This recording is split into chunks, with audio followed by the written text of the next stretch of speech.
All right, here we go. English lesson 23. So we will not have any new graded assignments this week because if you look at the 19th, it is the end of the grading period. Got a bit of a sniffle today, so I apologize for that. We will have an extra credit assignment that you can complete this week attached to an informational lesson today. But on Thursday and Friday, we're really just going to be focused on any makeup work for the end of the grading period. We might read a short horror story based on a couple students' interest in short horror stories. I have a couple of those that you might dig. Um, and I really thank you so much for everybody who's been turning in the Gatsby recap assignment, because it's not about Gatsby. It's about looking back on the first 11 weeks and telling me what's worked and what hasn't worked, what you'd like to see changed. Um, I'm really taking that feedback to heart. For the most part, it's been a lot of people saying that they dig doing the stuff at their own pace, that the videos are valuable for the Great Gatsby, where you read along with me. That's good to hear because it takes time to do them. I'm glad that those are valuable, and we're going to do the next text a little bit more in class. A couple people have said that they could benefit from that, so we're going to try to get more of the text in class and a little bit more of the essay out of class. Now that you've had a lot of examples of the rough draft process and the outline process. Okay, cool. So thanks for joining me for lesson 23, and let's get going. Again, the end of the grading period right now is November 19th. That's this Thursday. So the grade reports will be going out on December the 3rd after Thanksgiving. Just recognize that November 19th is the cold close day for that grading period, meaning that all work that's due by then will be going into the grade book. And that said, I'm not going to be putting the outline and interview in the grade book for this grading period, for this grade report, just because I know that it takes some time to line up an interview, and that might not come together in time for this Thursday. So if you're trying to figure out who you're going to interview, if you just got your interview questions written, if you're working on that outline, don't sweat that too much. Your rough draft will be due after Thanksgiving. It's not too bad. The hard close for this semester is January 15th. You will have 2 weeks after we get back from winter break to work on cleaning up anything from the first semester. That really is the point at which your GPA will be impacted by this semester. So if you're looking for a date to be concerned about or get stuff done before, really truly before your GPA is affected by this year of wildness, January 15 was really that date. So be planning and plotting towards January 15 for turning in any late work that you want to be counted towards your GPA.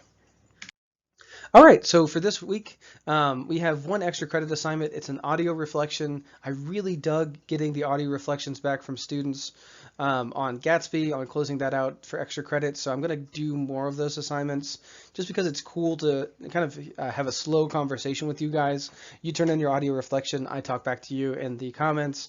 It's a little bit like being in the classroom, but at our own speed. I dig it. All work that you want to be graded is due by Thursday, except for your interview outline for the second essay. That one will not be counted against you in this grade book. So everything for the first essay is going in this grade book. So if you haven't completed that first essay, that is due by this Thursday. All right, learning targets for this week. For writing, we're going to review essay number 1, this I believe, and cover the entire essay in a speed run. And I'm going to walk you through how to complete that entire essay if you're still struggling with it. This means you can complete the essay process this week before Thursday and turn in an essay if it's missing. Basically, this is for folks who know they need to do that and are crunching right now at the end. That's what this writing lesson is for. The literature lesson is reviewing previously assigned progress assignments. So you'll be able to get any of those assignments that have been graded done. And then the informational lesson today is focused on redlining in Louisville. There's an interactive map I'm going to share with you guys that I think is really fascinating and, if not a little bit terrifying. And that means you're going to be able to explore the history of racially segregated housing in Louisville and its impact on the city today. Our miscellaneous goal is always reviewing previously assigned assignments and being responsible for completing stuff that's passed. Our week structure is a Monday, Tuesday lesson, which you're listening to right now. My office hours are from 10 a.m. to 12:30 on Wednesday, and we will have another lesson on Thursdays and Fridays that I will record on Wednesdays and post Wednesday nights. All right, so mindfulness. We'll check in with the Bean team here. You got, I believe that is Michael, who's attempting to consume Raphael's foot, trying to, you got to get protein wherever you can. You got Raph sitting up, being sweet. They're getting hair now. I think they look a little bit like the Lollipop Guild from, I just keep wanting to say Raising the Sun. From that one movie with the witches and the Lollipop Guild and the Tin Man. You know, that one. Some earlier bean footage, some earlier beautiful bean footage. That's I don't have any. That's too cute. That's an unstoppable level of cuteness. No, some brotherly snugs. All right, moving on. Moving on from sweet beans. So your rough draft for your second essay is going to be due after Thanksgiving break. And if you look to the bottom right hand corner of the screen, you can see kind of what the second essay is going to be time-wise.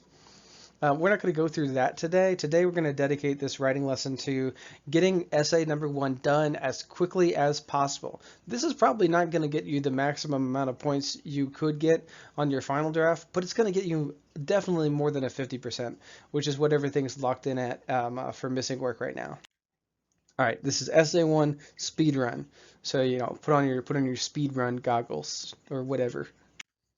Okay, so the first assignment for essay 1 was the outline that was due on October the 10th. So if you complete this assignment, your essay will be the right structure for the rubric. It will have clear purpose and focus, also for the rubric, and have a structure that will allow you to develop your ideas, also on the rubric.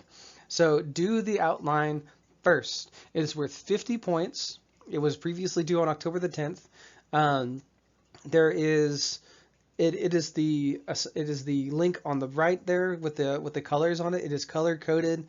That color coding can be taken into your rough draft and kind of help you have a really strong structure that will get you a lot of points on the final draft. So that outline is literally a fill in the blank assignment where you write about something that you believe. Doesn't have to be religious.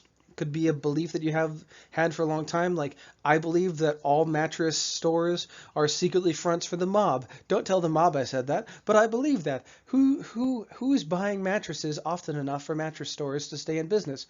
Who? Like how often are people going to throw down a grand for a mattress? Not often. What are they actually selling? I don't know. I think it's a front for the mob. That's what it is. Okay, rough draft. This was previously due on the 17th of October. If you didn't do the outline, this is a really difficult assignment. If you did the outline, you're basically adding a couple more sentences to each part of the outline to get here. So if you complete this assignment, you get a bonus assignment in the peer review that I'm going to talk about in just a second. So like if you get your rough draft done, it's basically 2 50-point assignments in one. Here's why. The peer review is just a form that you fill out after you complete your rough draft. So after you complete your rough draft, show it to anybody. It could be another student, it could be a parent or guardian, it could be a friend, it could be me giving you feedback on it, anybody. If they talk to you about your assignment, if they talk to you about the essay that you show them, and they tell you what they think about it, if they look at it for grammar, that's even better. But if they just give you feedback on it, you've gotten peer review, you've gotten feedback, and you can fill out this form. This form is worth as much as your rough draft, and it's just a form. So you can't turn it in unless you've turned it in a rough draft because you haven't gotten feedback on anything that I can see. So you can't turn this one in without a rough draft. But as soon as you finish the rough draft, you basically get this assignment for free. All you got to do is click through it, fill out the form, and tell me how you got feedback on your rough draft. All right, the final draft, if you got feedback from me, good news is you can just apply those grammatical edits, and probably you're going to get a 3 or a 4 on the rubric. If you're concerned about this rubric, you can go to the document that has all of my explanations. There's an explanation for this rubric on the final draft assignment that walks you through all 4 parts of the rubric and how to get all 16 points out of it to get 100%. Yeah, again, if you got grammar feedback, then use that feedback to get a near perfect score on grammar here. And if you did the outline correctly and use that for your rough draft, then you're looking at really strong scores in the other 3 parts of the rubric too. This was previously due on Halloween, and but I'll still take it. I'll still take it for full credit if you can get it in. This is worth 100 points. It's a biggish assignment, so honestly, It's not as difficult as the rough draft in my mind, though, because the rough draft is where you're coming up with everything, and this really is just shaving the edges off and making it a smooth and wonderful machine. Oh, this is the rubric itself. It's broken down into parts. Four parts, nice. It's broken down into 4 parts: purpose and focus, idea development, structure, and language and convention. Um, your goal is to be in that 3 and 4 range for all of these for maximum points. So for purpose and focus, we are looking to establish focus on the intended audience and purpose. It might not be consistent, but you're focused on writing a "this I believe" essay about a belief that you have. So you don't want to go too much in the weeds talking about facts or quotes. You want to talk about a belief that you hold. You want to provide adequate background information that generally anticipates audiences' needs. What's that mean? Your support paragraphs are beefy boys, and they're not these like 1 or 2 sentence affairs. And then for a 4, you basically never waver from the "this I believe" goal. And it's clearly a "this I believe" essay, kind of in the vein of the essays that we looked at as examples before doing this one. For idea development, you're going to be in that 3 to 4 range so long as your support paragraphs are beefy and have examples, details, facts, explanations, and descriptions. If you have those things in your support paragraphs, you're going to be in the 3 to 4 range. What's the biggest difference between 3 to 4? Mostly it's consistency and variety. So like you're consistently developing ideas at a bit more of a deep level than a 3, and you're using a variety of techniques and approaches. So it's not just examples, it's not just facts. So you're using examples and facts, or details and examples and facts. For the structure, if you did the outline and you stuck with that structure, you're definitely going to be in a 3 or a 4. I think the one that I like to see the most when I'm grading these and when I'm looking through them is a variety of sentence lengths and structures. That's difficult if you're not a big reader to do so, because you don't have a lot of internalized different sentence lengths and structures to pull on. One way that you can do that if you're not a big reader is using text-to-speech and then editing, because the way that you talk varies sentence length and structure, even if you don't write that way. So that's one way to kind of get in there. This one has a variety of sentence lengths and structures too. I think that the difference between a 2 and a 3 here that I see the most is the simple sentences versus variety in sentence lengths and structures. And again, probably the easiest way for you to switch things up is to use text-to-speech if you're not super comfortable using a bunch of commas, and then cleaning it up through the rough draft to final draft phase where I give you feedback. Language and conventions, again, speaking of me giving you feedback, if you turned in a rough draft and I gave you feedback on it, then I gave you language and conventions feedback, and you will be in a 3 or a 4. So you're good if you do a rough draft and I give you feedback on it, because the changes and suggestions that I make follow all of these convention rules. And that's the rubric. Okay, that was essay number 1 in the fastest, speediest speedrun version ever. Now we're going to move on and we're going to look at, again, this week there's no new graded assignment, just the extra credit audio response to redlining in Louisville, which I have in this lesson as well. All right, so for the literature learning target today, we're going to move away from Gatsby. We're not going to A Raisin in the Sun yet. We're going to start our next book after Thanksgiving break. We're going to spend this time looking at smaller texts on Thursday and Friday. We're probably going to read maybe a short horror story based on student interest and requests. I could dig that. We might even read it in this lesson space together. That might be a lot of fun. So we'll probably end up doing that. This lesson is about reviewing previously assigned progress assignments and being able to understand those and complete those. So let's get going. So the first one that you can still complete is one that was due November 7th.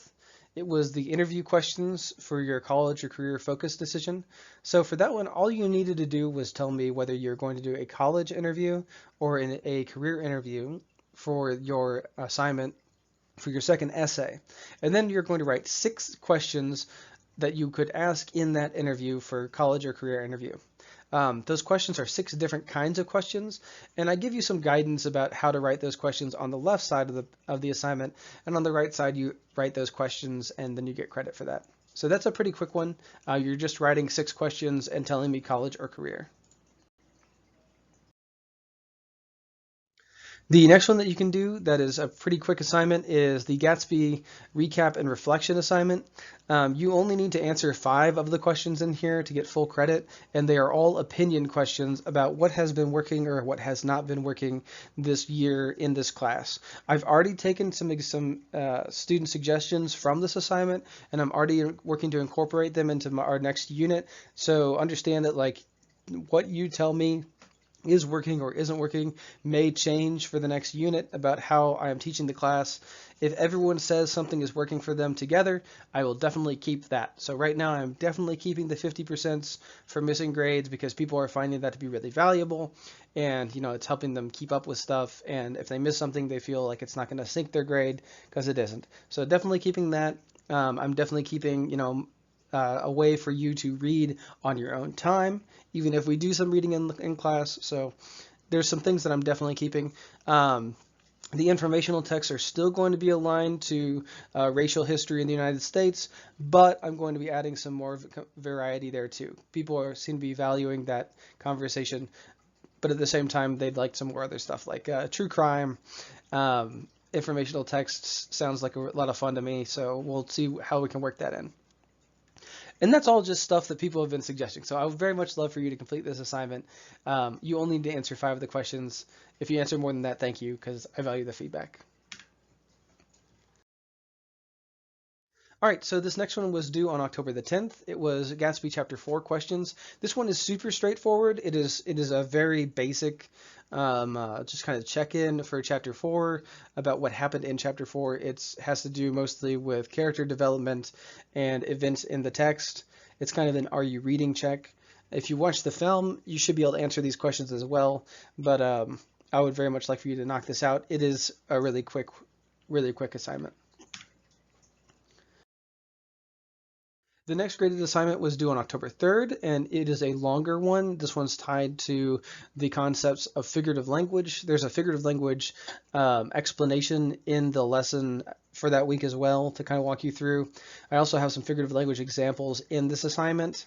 Your goal is to pull a quote from the slides and explain why it fits that type of figurative language. This is a higher order assignment. We're going to do more of these as we get closer to the ACT, because the skill that we're showing here of recognizing figurative language and explaining why it is what it is, that is extremely useful for the ACT, and we're gonna stay there.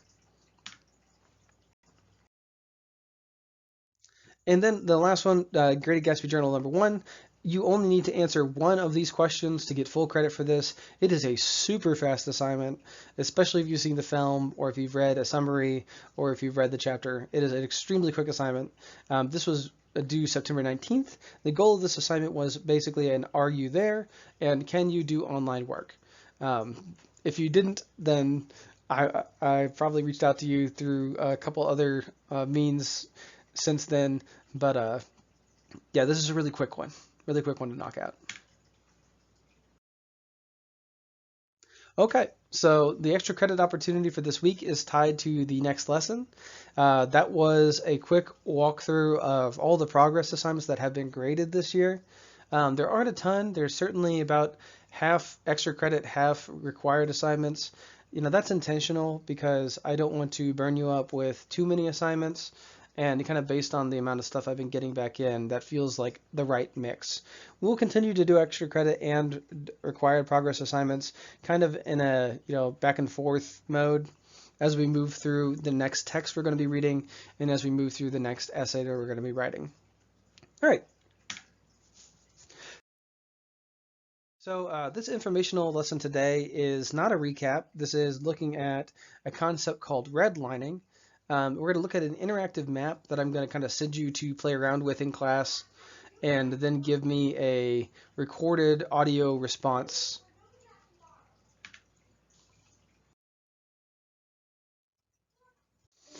All right, so this lesson today is tied to, or for this week is tied to the concept of redlining. So if you've never heard of redlining, you're about to hear about redlining. Um, Redlining refers to the practice of denying loans in certain neighborhoods because of socioeconomic characteristics rather than physical, design, or structural characteristics. Throughout the early 20th century, the federal government put a series of policies into place to enforce racial capitalism and racial banishment that effectively locked black communities out of wealth access and produced an uneven housing market that systematically excludes and dispossesses black people from stable and secure housing. There's a link at the top of this page to the link that you guys will be looking at too. So the Homeowners Loan Corporation, HOLC, was created in 1933 to aid the housing market during the Great Depression. The HOLC created residential securities maps, better known as redlining maps, to guide investment in U.S. cities. These maps assigned grades A through D to neighborhoods to indicate their desirability for investment. Black, immigrant, and low-income neighborhoods were often given grades of C or D, eliminating their access to mortgage insurance or credit for decades. Although the HLC was discontinued in 1951, the impact of disinvestment resulting from redlining is still evident in most U.S. cities today. Why is Alice in Wonderland on here? Because that also came out in 1951. When talking about like the history of racism in the U.S., I think it's really useful to look at the Disney metric because a lot of the stuff that happened after the Great Depression strikes us as ancient, or like it happened a million years ago. Straight up, people were going to see the movie Alice in Wonderland in theaters the year that the United States government was still drawing maps entirely based on the racial makeup of neighborhoods. So that movie came out, people like a person who worked for the HOLC could have taken their family to go watch Alice in Wonderland, gone home, and then drawn up a racially segregated map. So like, it's not that long ago. This story map illustrates and allows you to investigate some of the ways redlining and the HOLC have affected housing development, disinvestment, and lending patterns in Louisville, Kentucky since the 1930s. So click on the map to view the original HOLC assessments. This work was an independent research project. The dude who made it says that his hope is this information will be used by the community to dismantle discriminatory systems of power, pursue economic and policy reparations through a process of truth and reconciliation, and have a meaningful impact in restructuring our society through public policy and the redistribution of resources to those impacted by redlining, who are still affected to this day. So we're going to look at the timeline of events related to city planning, redlining, and segregation in Louisville, Kentucky. I think that you should go through and mess around with this website before doing your audio response, because I think that there's a lot of really interesting and frankly terrifying truths about the way that Louisville is structured to this day and why it is structured that way. So it's the history of racially segregated housing in Louisville starts in 1860 with the Louisville slave pens. The historical marker at the corner of 2nd Street and Main Street in downtown Louisville denotes the site of one of Louisville's largest slave markets. Slaves were shackled together in pens when not being displayed to buyers. Louisville's role in the slave trade was distinctive as being where slaves were sold to the large plantations in the Deep South and transported down the Ohio River. The terms gateway to the South and sold down the river are said to have originated in Louisville during this period. These slave pens represent the origins of the black residential experience in Louisville. In 1917, the U.S. Supreme Court ruled Louisville's housing segregation ordinance was illegal in the case Buchanan v. Worley. The case brought an end to Louisville's residential segregation ordinance of 1914 when William Worley, a local civil rights leader, challenged the ordinance and purchased a home on a block designated for whites only. The 1914 ordinance was put in place with the stated intent to prevent conflict and ill feeling between the white and colored races in the city of Louisville and to preserve the public peace and general welfare by making reasonable provisions. And then, in 1920, we have restrictive covenants. Racial deed restrictions, such as this one from the Bonnycastle neighborhood, were common for individual dwellings as well as entire communities. The neighborhood is in close proximity to Cherokee Park and characterized by several larger mansions and home to one of Louisville's most famous Kentucky Derby parties. Blacks make up less than 1% of the population in the Bonnycastle neighborhood today. That is in 2020.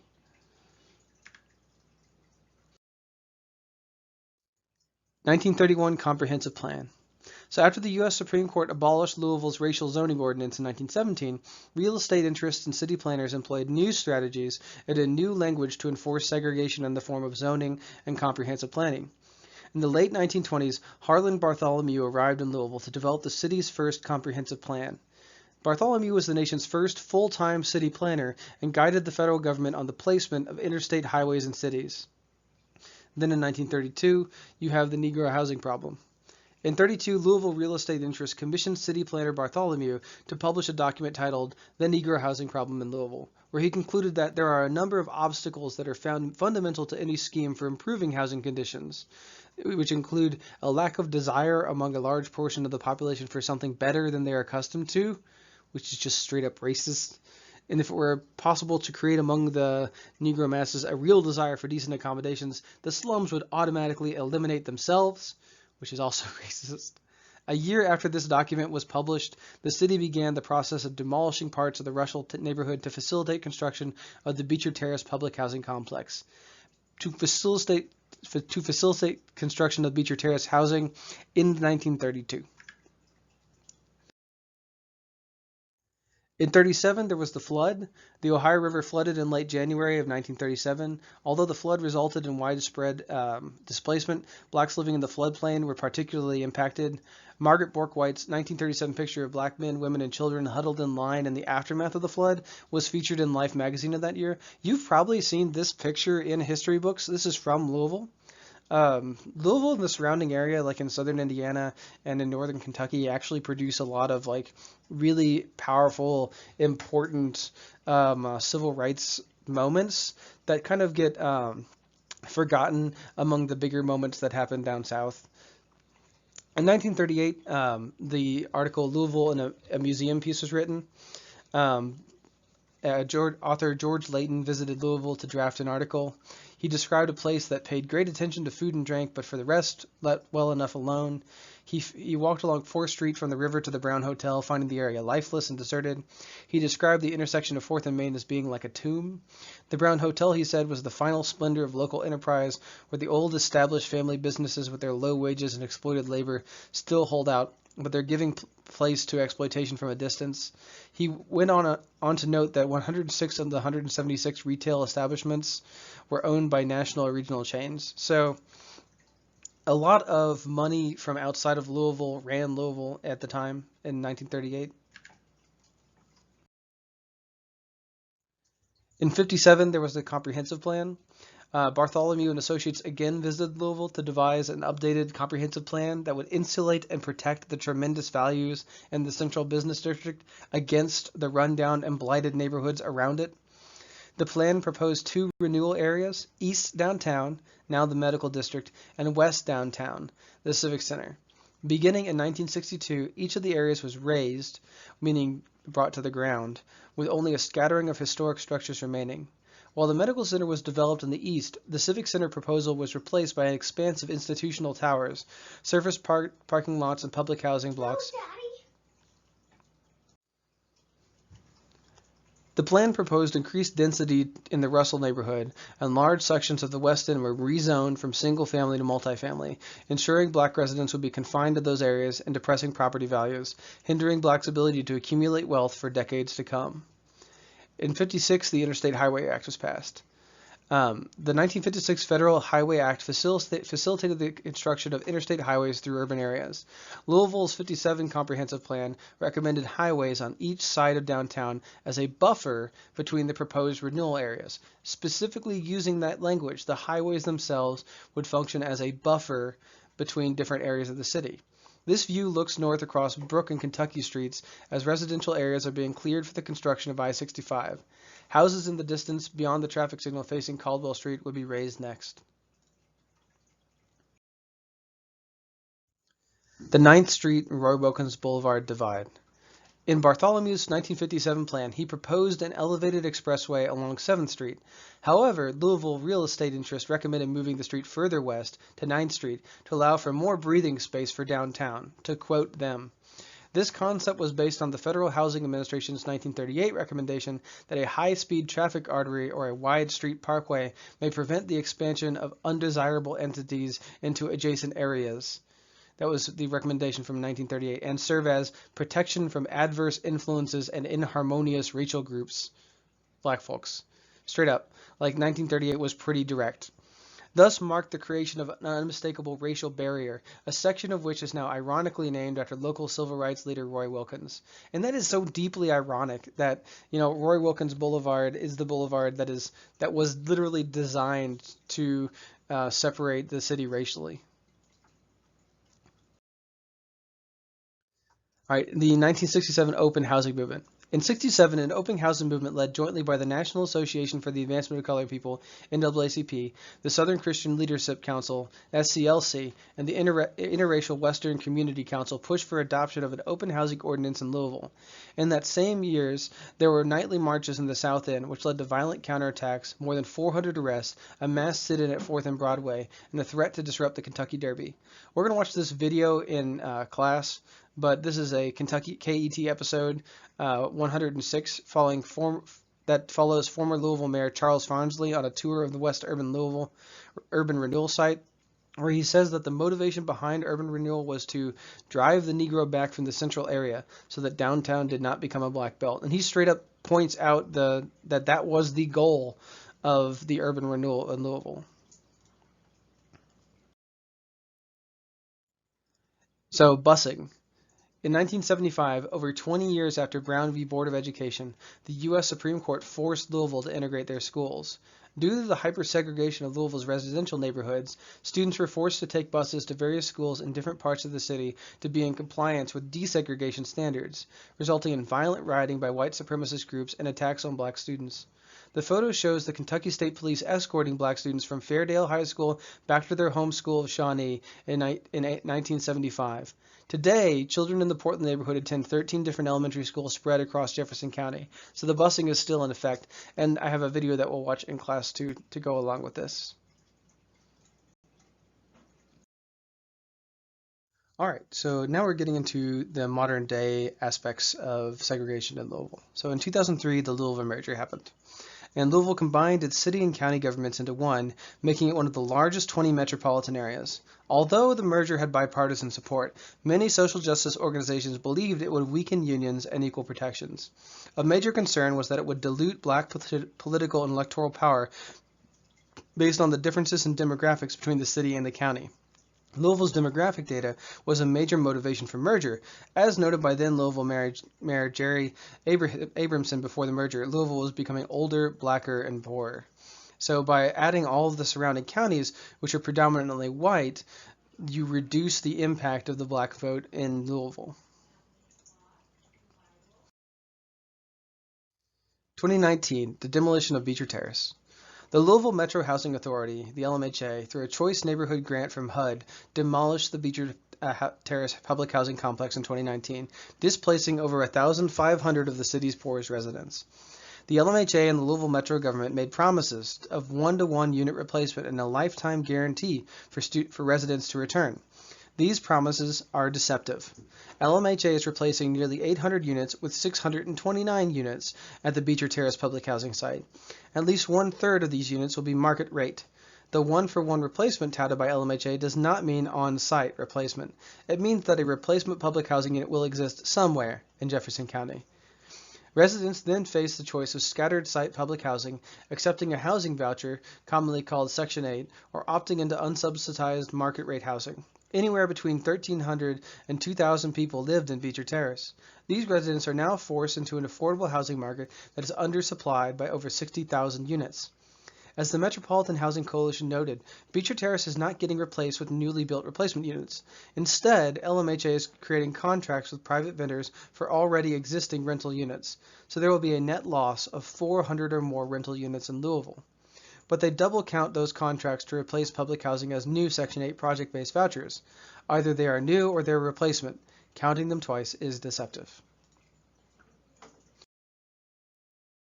All right, so we're looking at de jure versus de facto segregation. And when we read A Raisin in the Sun starting after Thanksgiving, we're going to be kind of looking at different examples of that de jure versus de facto segregation and its impact on the younger family, who are the folks in that story. So again, de facto segregation is the in-your-face bigotry, the cross-burning and like the Klan activity that you think of when you think of racism in the United States most often. De jure segregation is that kind of weaselly built into housing ordinances, coded into laws in quiet, not like in your face ways until you're engaged in the system and suddenly it's there and it's controlling your life in a way that's causing harm. So when we look at housing segregation in Kentucky, we're looking at the history of de jure segregation. And just kind of like to go back to my Disney example, I think looking at Disney as the history goes past you is useful. So the assignment for this week is you're going to look at that website and you're going to respond to this question. So what similarities and differences exist between the originally racially segregated HOCL map and the layout of Louisville today? And what forces, both formal and informal, created and still create the racial makeup of neighborhoods in Louisville? So those are the two questions that you're going to be responding to in the audio for this assignment. All right, and that audio assignment is an extra credit assignment this week. Again, there's no new four grade assignment required assignment this week. We're focused on making sure that first essay is complete. We're focused on making sure that you have the grade you want to have. It's NTI, it's a strange year. I don't want you to not have the grade that you feel like you deserve in this class. There is a document attached to your stream right now and that I'm going to be sharing with you in class that will walk you through how to get the grade that you want to have. Again, thank you guys so much for listening through on this video, and I hope that you have a good final week in this grading period. I hope that you guys have a great and safe Thanksgiving. I hope that you can find ways to do that in ways that feel valuable and help bring you closer, at least, in voice to the people that you love and care about. And thanks again for listening, and have a good one. Bye.